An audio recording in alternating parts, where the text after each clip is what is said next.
are Geekcentric, and you can be too.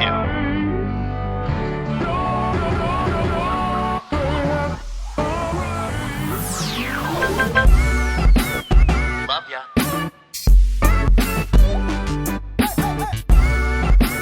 Get home safe, guys. Peace.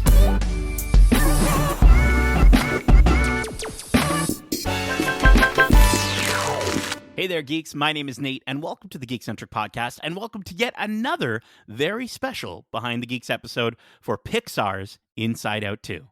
Special thanks, as always, to our friends at Disney Studios Canada and Pixar for these fantastic opportunities to get to talk to these lovely, talented people who helped make this very personal and incredibly relatable sequel to what I think is undoubtedly a lot of people's favorite Pixar film. Now, just like the emotions in Riley's head, there's no way I could do this on my own. So joining me on the console today, we've got someone who helps me to keep my emotions in check. He's Justin the jovial, jittery, jubilant, and joy-loving Lawrence. Hello, how are you? Good, man. You feeling jittery today? No, I haven't had as many coffees as I probably usually do. You normally do? Yeah, I'm pretty tamed right now. So the bubble teas. Yeah. Do the bubble teas have a lot of caffeine in them? They got they got some sugar. I do usually actually get an espresso shot in them, so nice. They can. Yeah. It really just depends, really, if what time of the day and so on. But yeah, it's one of those things where, you know, if I have too much caffeine, I can get a little jittery, just little jittery, twitchy, yeah, little twitchy, little anxious, maybe. Yeah, a little edgy. Yeah, and then you anxious. crash. You crash. Yeah, then you crash, and then I'm ennui, and then and that's when you crash, listeners can tell because I'll have to like boost your volume extremely because you're like, you sound like you're on a late night radio show or something. But sometimes I just need that process to think. There you go. See, you're crashing already. I'm already crashing now. Let's wrap this up. Well, I mean, it sounds like we're feeling all the emotions. You know, in this interview, you do bring up your daughter quite a bit, and I think, you know, you also mentioned the emotions that drive your console. But I wanted to ask you, what do you think? Because I'm thinking like all the little adorable baby emotions right now. What are the little baby emotions that you think are driving your daughter most often? Ooh, I don't know. See, I think the reality is it's, you know, there's an instance when puberty sets in Inside Out 2, and it's reflected in the way that the emotions touch the console. Mm-hmm. And they keep saying, I barely touched it. And then, you know, things fly off the handle. I think that's still happening right now with my daughter, where it's like happiness can be like definitely front and center. Yeah. But if the smallest thing pisses her off, anger is behind the wheel and is like there, and it's ravage. So I think right now at this young age, and you see it actually in Inside Out 1 when they're when Riley's a kid, and you know she's playing, and how fear steps in and how joy steps in, then disgust comes in. Yeah, I like the idea that like your daughter probably has the very base emotions, but they're very clumsy on the console. Like exactly. they're just like falling on top of it, and that's what's causing like the immense anger or the immense joy. Oh, if she doesn't get what she wants, man, just look out. Look out. But she'll continue to, you know, more emotions are going to start to move into her head, and it's gonna be a fun time. Well, I'm gonna get you to bring your joy to the console as you let our lovely listeners know who from Pixar you had the opportunity to chat with for this episode. Well, yeah, you know, again, a huge shout out to our friends at Disney Studios Canada for connecting us with 2 Canadian animators. So that we should probably mention that they're both Canadian. Know they were Canadian. Wow. Yeah, they're both Canadian. So Scott Edelman, he is a simulation lead. You'll learn a little bit more about that in the interview because I was definitely like, what the heck does that person do? Yeah. That's really, really interesting. And then I also had the opportunity to talk to Rebecca McVeigh, also Canadian, story artist. And she also explains a little bit more about that because in my mind, I sort of thought of it as just a storyboard artist, but it's actually a little bit more involving. So I won't spoil it. I'll leave it for our listeners. But yeah, again, a huge thanks to our friends at Disney Studios Canada. It's really cool to get this sort of level of behind the scenes knowledge. Again, not just on the movie, but the different roles within a production and what that looks like. Yeah, man, absolutely. And to learn more, a little bit more about life at Pixar, I think is always such a cool thing. But listen, I'm sure our listeners are as confused as I was when I heard simulation lead. So let's get right to those interviews. Please enjoy our interviews with story artist Rebecca McVeigh and simulation lead Scott Edelman.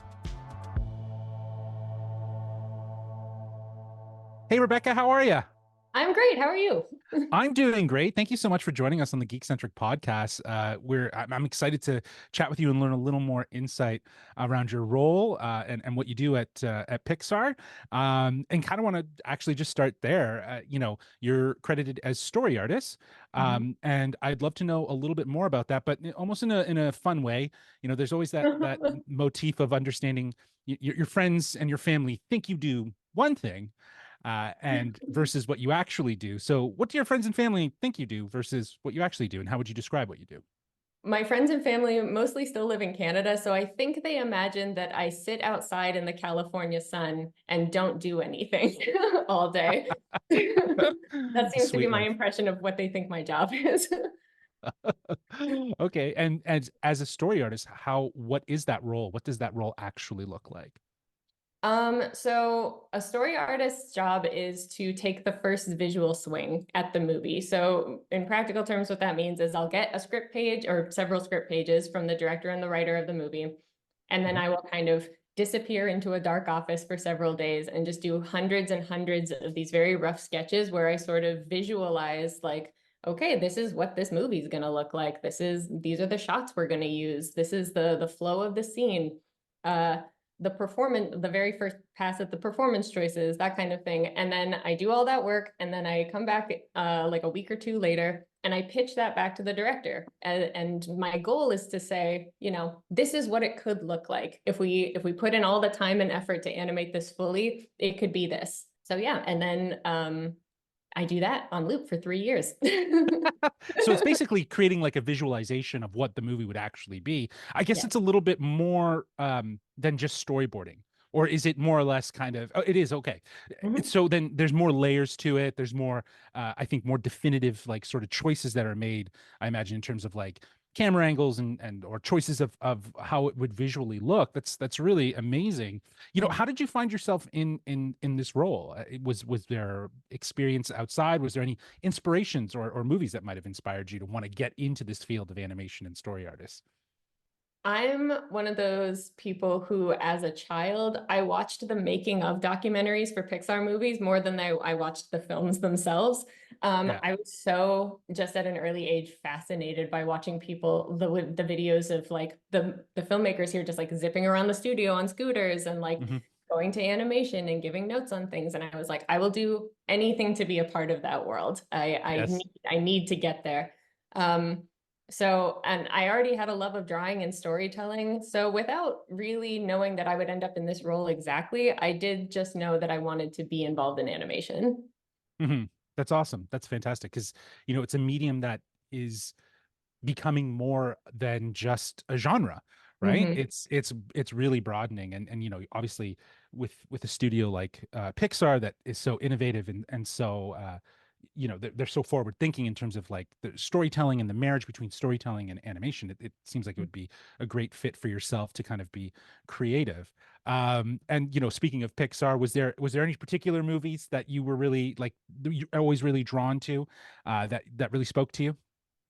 Well, when I was younger, my favorite Pixar movie was, and continues to be, my favorite Pixar movie is A Bug's Life. I go back to that movie so often. I think it's so funny. I think it it's like 2 decades old now. It's still so funny and so good. I just love it. Yeah, it's very relevant still too. And I feel like it's one of those ones that might float off of people's radars because it's not necessarily one of those, there's always different tiers, right? So people will always go to the Toy Story or the Monsters Inc. or the Finding Nemo, but Bug's Life, I definitely think, and it captures that cleverness. Again, we're talking about Inside Out too, and you playing a part in that and bringing the story to life. When you think about the emotions, is there a specific emotion that you can relate to? Maybe one that's behind your console, if you will, that's driving? I think I vacillate between anxiety and ennui. Those are my two states. Ennui. Okay, cool. Yeah. I like that. Ennui is If I'm not heightened at a 10, I'm asleep. yeah, so you need to be engaged, and when that engagement happens, it can bring in some anxiety. Yes. And I'm curious to know as well too, even with so much that your role might ask of you, and again, you go through these waves of really just focusing on your work. What do you do when you want to unwind, when those emotions get really, really hot? What is it that you do to kind of chill out? Because my job is drawing, you might not think this, but I just draw. I still just love it so much. It's sort of like still my safe place that I go back to when I'm trying to unwind. I find it just very meditative, very soothing. Yeah. That's where I return to every time. I love that. I love that. You still find the opportunity to, keep engaging. What do you like to draw though, outside of maybe the stuff that is more, I guess, formulated or traditional to what Pixar does? Is there specific things that you do? Do you paint? Do you do any other things outside of the artistry of story artists? I love to go people watching and people drawing. So I'll just go sit in a park and I'll just sketch people as they walk by, sketch people just, hanging out. There's something really nice about just being able to observe and, keep a small memory of a day in a book. Right. Watching life unfold and Yeah. capturing that in your art, Yes. which is really, really cool. I love that. In regards to this project and Inside Out, is there anything specific that you are personally proud of that you brought to this film and to this project? Yeah, I worked quite a bit on in the early film and throughout, I guess. I worked quite a bit on the development of Riley's belief system. That was sort of a sequence that I put a lot of work into and had to return to several times. But I'm really proud of how that turned out and of how much I feel like I can still see my handprint on it. So that's definitely something I feel pretty proud of. That's awesome. And with that, I guess on the flip side, were there any challenges as well? Because obviously there's a lot of moving parts to this an animated film. There's so many people behind the scenes, and there's probably constant changes. Were there any challenges that you and your team and yourself had to overcome? Ooh, I think working on a sequel is a challenge in itself. There's the pressure, there's the pressure of having to live up to the expectations of it is such a beloved film. Inside Out is such a beloved world. So I did feel a little bit of pressure to make sure that I was always delivering my best work and that I never put out anything that I didn't think was good. That's great. And there's also, kind of the blessing in that of, this is, hey, in the same breath, this is a much beloved world and these are beautiful characters that people like and I get to play with them. So I don't know. It was kind of a challenge, but also kind of like what an interesting rewarding challenge. Yeah. Yeah, it seems like it was a challenge, but a rewarding challenge at the end of the day, Yes. where you really get to look back at this work and reflect on it. You kind of already touched on my last question here, but I'd love to hear maybe more in depthly. But I was fortunate enough to talk with Peter Sohn and ask him this question as well in regards to Pixar is seen as a studio with such a vibrant culture. For yourself, what is it that makes working at Pixar so special for you? Oh, the people, 100% of the time, every day. I'm still excited to come to work every single day, even on days when it's tough and there's a lot of challenges ahead, because all of the people I've met at this job are such extraordinary creatives in themselves. Each person here is such a competent filmmaker in their own right, and they have such strong creative visions and opinions that anytime I'm feeling creatively drained or if I'm feeling not very inspired, I can just talk to anybody here and they'll show me what they're working on and it's back. Wow, that's awesome. That's again, I going back to what you said before, wanting to be there, wanting to work there. Every time I hear any insight about it, it's just like I'm exactly where you are, Rebecca. I want to figure out how to get there at some point and see it, experience it, because it really does feel like a special place. And this movie is very special. Congratulations to you and the entire team. And yeah, thanks again for joining us on the Geekcentric podcast. Thank you for having me. Awesome. Have a good one, Rebecca. You too. Bye. Hey, Scott, how are you doing, man? I'm doing great, Justin. Thanks. How are you? I'm doing great. Thank you so much for making the time to join us on the Geekcentric podcast. It really means a lot to get a little more insight into this film. I saw Inside Out 2, yesterday, and I absolutely adored it. It continues the emotional impact, but also the visual style is obviously very uh, continuous from the first movie. Now, you've been credited as simulation lead, so I Yes. thought maybe for our listeners and viewers, you might be able to elaborate a little bit more on that. And I was actually going to kind of position in a fun way. There's always this thought of what your friends and family think you do versus what you actually do. So, what do your friends and family think you do versus what you actually do, and how would you describe a simulation lead? I think some friends and family definitely have the misconception that I either animate characters, maybe even voice a character, or just make the whole movie myself. Sometimes it can be pretty funny hearing the ideas that they have. But as a simulation lead, the simulation department deals primarily with hair and clothing on characters. So Okay. adding the motion and bringing them to life on any characters that we have in scenes that are already animated by our team of animators. Yeah, that's awesome. That's really cool. It gives it more life in a lot of ways, right? It's getting into the new like the sort of nuance of the characters themselves. Exactly, exactly. And we try to take whatever animation's intention is for a character, whether it's a quiet moment or an active moment, Mhm. and plus it some way or the other, either amp it up or maybe add subtle wind or add like crazy motion to a dress or something like that to really bring to life the accessories on a character and the things that make you feel that the world is alive. Right. And it just goes to show how many layers go into animation to really, again, as you said, bring things to life so that, it doesn't just feel like it's just moving pictures, but there's so much behind the scenes and within the scene that really does give you this like sort of lifelike feel. Um, you know, working for Pixar, and Pixar is known for innovating and bringing new technologies and new processes to the animation field. Were there any new innovations or technologies developed for this film, and how were they leveraged if they were? Sure. I think for this film, at least limiting it to the simulation department, we found that the character itself of anxiety Mhm. brought a set of new challenges to the film, where her hair isn't just an accessory in this case; it's actually almost a secondary character to her, adding emotion and vibrancy to her life and acting in the scene. So our team developed a way to not just pose the hair into different shapes and poses, but to actually bring it to life through some pretty clever behind the scenes work, I guess you could say.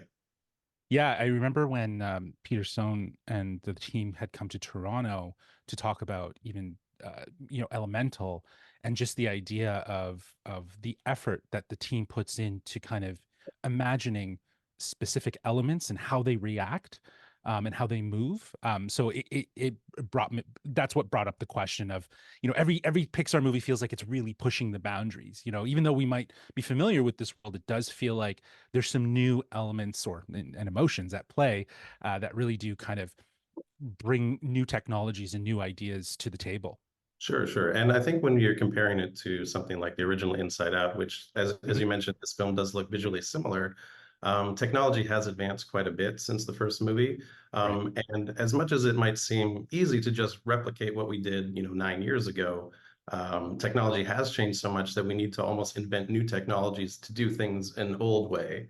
So getting all the Interesting. little particles on a character that we see, I think that needed to be reinvented for the new technology that we're using here.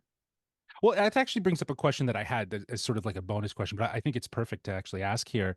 You know, how would you describe what are the characters made of in your mind? Like, because they do look particle based, but then there's also like hairs and textures as well that kind of obviously give definition. How would you describe what they're you know what they're physically made up of? Sure. That's a question that we've asked each other while making movies, and Awesome.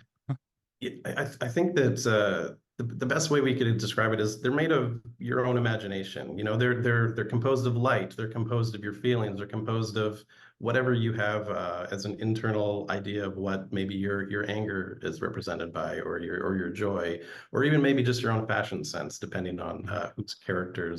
which character's head we're looking into. Right. Absolutely. I totally agree. Now, speaking of which characters' heads we're looking into, I'd love to take a moment here. We are talking about Inside Out 2. I'm not sure if you've asked this. It seems like an easy question, but for Inside Out, we're talking about emotions. Is there an emotion that you connect with? Is there emotion that you find is in your is running your headquarters on the constant?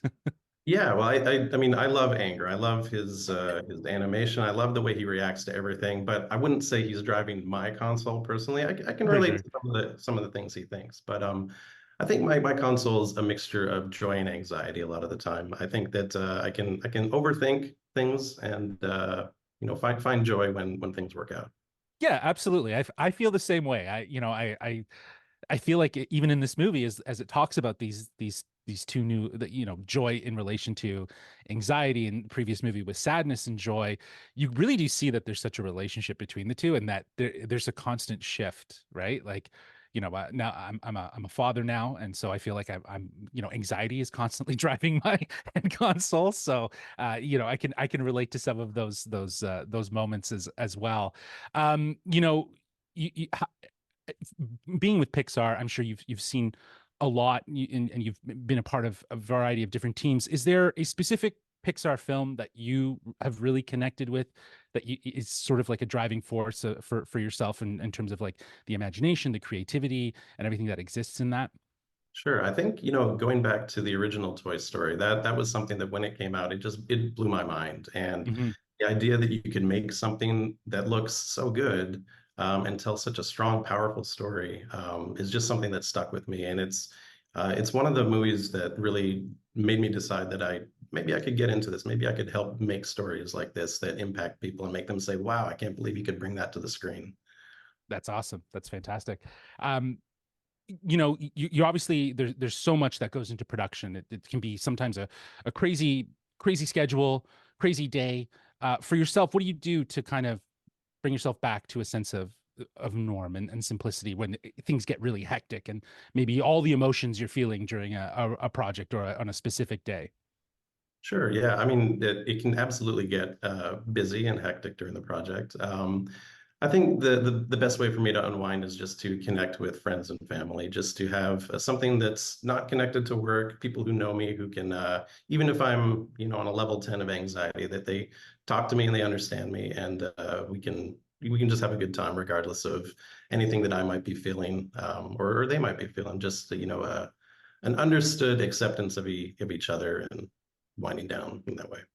Yeah, that's great. Your family, friends, they can always be a great resource to kind of bring you back down when you're feeling all the different emotions or feelings from a day. And I love that. I again, having a daughter, I feel like if I have had a busy day, spending time with her, it brings me back down to a sort of simplistic norm. Yeah. My last question, I asked this of Peter, when he was in Toronto, and I'd love to get your take on it too. But again, Pixar is seen as a studio with such a vibrant culture. I want to know for yourself, what is it about Pixar that makes working there so special? And for yourself, like, what has been a driving force of why you love working there? Well, I've worked at multiple places before coming to Pixar, and the thing that I felt immediately when I joined here was a sense of collaboration and community that I really didn't necessarily get at every place I've been before. Hmm. The people at Pixar are all so kind and caring, and there's this sense of teamwork that everybody wants to work towards a common goal of making a great movie, telling a great story. And just knowing that if you run into a problem, you've got people in your department and every other department is willing to help you figure it out because everyone's just on the same page of trying to make a great story. I love it. I love it. Yeah. Yeah, community, collaboration, all key elements that you would expect from a studio like Pixar. And I love that because you can see it in the appreciation and love that comes from every movie. And talking with fine folks like yourself that have the opportunity to work on these films. Scott, thank you so much for taking the time to join us again on the Geekcentric Thank you. podcast. Some great insight on your role and how you've brought this film to life. And again, I absolutely adored Inside Out too. So thank you. Fantastic. Thank you so much. Awesome. Have a good one, man. Take care. Thanks. And we are back. As you were mentioning before we jumped into those interviews, Justin, it is so cool to to chat with folks who for a lot of folks watching the movie this weekend, it might not catch their name in the credits as they scroll by, but really have such a huge impact on this movie. Just like, I mean, sure, a lot of the team at Pixar, but I think one of my favorite things was hearing Rebecca being so inspired by not just the movies that she watched, the Pixar movies that she watched when she was growing up, but from the making of documentaries Yes. on Pixar. I think that's so cool that we've now got people who are not just fans of the movies, but fans of Pixar itself now joining and being a part of the team at Pixar and working there to continue the circle, right? To continue the circle of maybe inspiring other young Rebeccas out there to become, maybe get into the world of animation and maybe work with Pixar. So I thought that was so cool. Yeah, I think it's one thing when you hear more and more people that are involved in the behind the scenes, that their interest forever and ever has always been the behind the scenes. And I think it felt very fitting that, Rebecca would share something like that, and that she would find herself in a position like this, and just that drive and that desire that she had. She's like, I want to work here. I want to be here. And in a lot, she manifested it, and here she is doing the thing. And, her response, even with what she was proud of that she brought, we've asked this question before, but to talk about the belief system and working on what that looked like and how that functioned. And, that's awesome, because that's a whole new element to this film that you get to explore. And it's part of the maturity. It's part of the growing up, if you will. And I loved how they explained it. And it was cool that she had a hand in kind of defining that, if you will, for this film. Absolutely. Yeah. And I think anxiety and ennui, I mean, we were literally talking about it earlier, and you get too jittery with anxiety, and then you crash with ennui. And hearing that she also paired those two emotions together, and hearing that Scott, with joy and anxiety, I think those obviously are paired quite well together as well, just like in the movie, or maybe not. But I will say, simulation lead hair and clothing with the characters, which over our time talking with different animators for different projects, we've spoken to Marvel animators and Star Wars animators, even with our own illustrator and animation superfan, Megan, she always talks about how difficult it is to animate clothing, especially. So to hear that there's a whole department to focus on those aspects of the animation makes a ton of sense. And the hair and clothing in this movie is incredible. I think about Anxiety's hair almost looking like little lightning bolts, which really help to emphasize who she is as a character and her demeanor throughout the movie. It's just awesome to see that there's a team of people, like there's a full team that's dedicated just to clothing and hair. Yeah. And that's crazy. And because, as Scott was saying, it is so integral to the other elements within the film that give definition to the life. Do you know what I mean? Like the way we experience it and understand how things move, you know what I mean? And how they seem to exist and function in this world. It's really interesting to kind of think about that there is a whole department and a whole team that is really set probably to understanding and working with just the sort of elements within this world that need to move. And also hearing the fact that technology getting better can also make it harder for these animation teams to replicate elements from over a decade or almost a decade ago. I think it's something you never really think of. I think there's a lot of people out there that really just think, oh, you go into the archives, you copy and you paste, and then you add like an HD filter. And it's like, no, there's so much more to it than just that. And to hear that Scott mentioned that he was, that's a point of contention and something that's actually difficult for them is technology getting better, making it harder at times, is just something that I never really thought of. Well, because if you think about it, your technology from 9 years ago when Inside Out came out was obviously vastly different, right? So yeah, like it seems like something that you wouldn't necessarily think about, the fact that technology would make things harder, especially when you did it in the past in a specific way. So, it isn't as simple as, having logged files saved or archived files that you just click a button and they're all implemented, right? Like you now have to work within a new ecosystem and a new sort of user experience on how to animate. So whatever was applied in the past needs to kind of catch itself up to today's technology, which I can understand. Like, I think that's why we see, and you would know it as well, because we have peers and friends who do audio and do other video editing, and they just will not upgrade their software because they're so Yeah. they're so obsessed with, like, a specific version of Pro Tools. Yeah. They're so obsessed with, like, how Audio Pro Tools works and all the plugins they have and how they won't update. And I'm just going to stay in this sort of realm of software, because if you update, it's going to be super difficult for you to actually do the work that you want to do. Yeah, 100%. And I think Mhm. hearing about the collaboration and community and teamwork at Pixar is something that is so tangible. Again, every behind the scenes, every interview that I've ever seen with folks that work there, that's the number one thing that they bring up, is that culture. And I think it's a culture that a lot of other companies try to look towards and try to emulate and try to bring into their companies, because at the end of the day, this studio is still to this day delivering the most personal and inventive stories to date. Yeah, I couldn't agree more. I think when you look at the stories that they've told over the, what, I guess it would be 20 something years, Mm-hmm.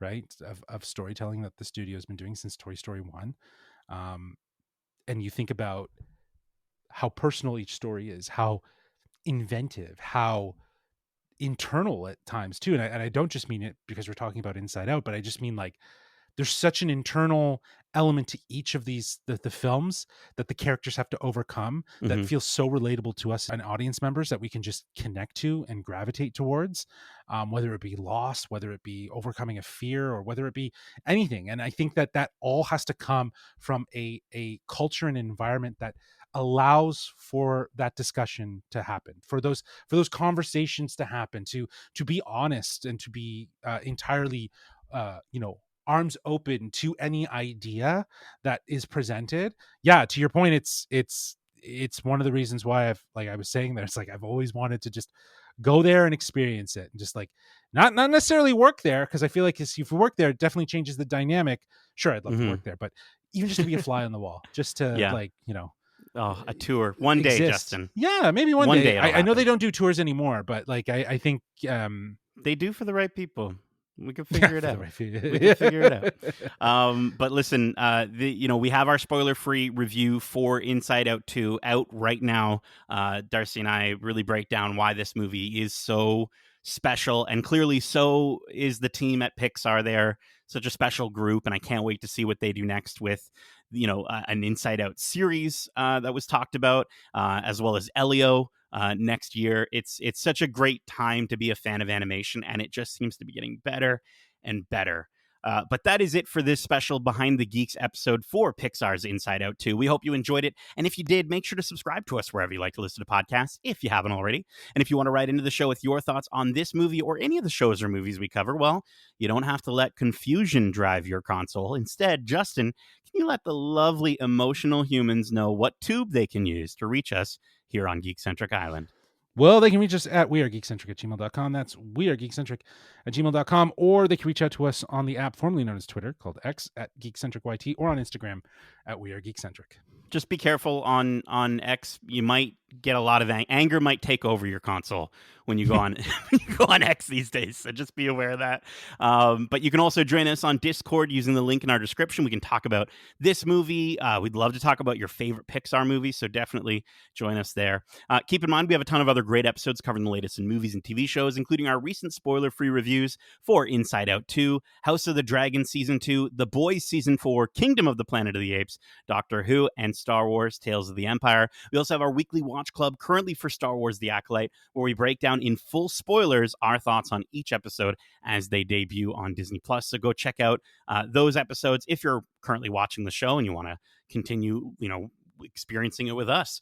Plus, clearly you're a fan of animation and interviews, and Justin actually had the chance recently to sit down and chat with the cast and crew behind Netflix's Ultraman Rising. Justin got to learn more about the decision to create a more family-centric version of the character for this version of the story and how the cast related to their characters. So check it out. It's available both on your podcast service of choice or over on YouTube at youtube.com/geekcentric. There's some great B-roll. If you've not really gotten a chance to experience or see the original Ultraman, definitely check out those interviews. There's some really fun clips there. We'd love it if you leave us a like, a review, a comment on YouTube, even if you'd share one of our videos. These incredible opportunities to chat with these folks all come from your support, your listens, your views. So thank you so much for continuing to join with us as we cover all things geek-centric. We got a ton of great stuff coming at you as the hot geek summer continues to turn up the heat. Justin, thank you so much for joining me for this emotion-filled Behind the Geeks interview. And as we say, love ya. Peace.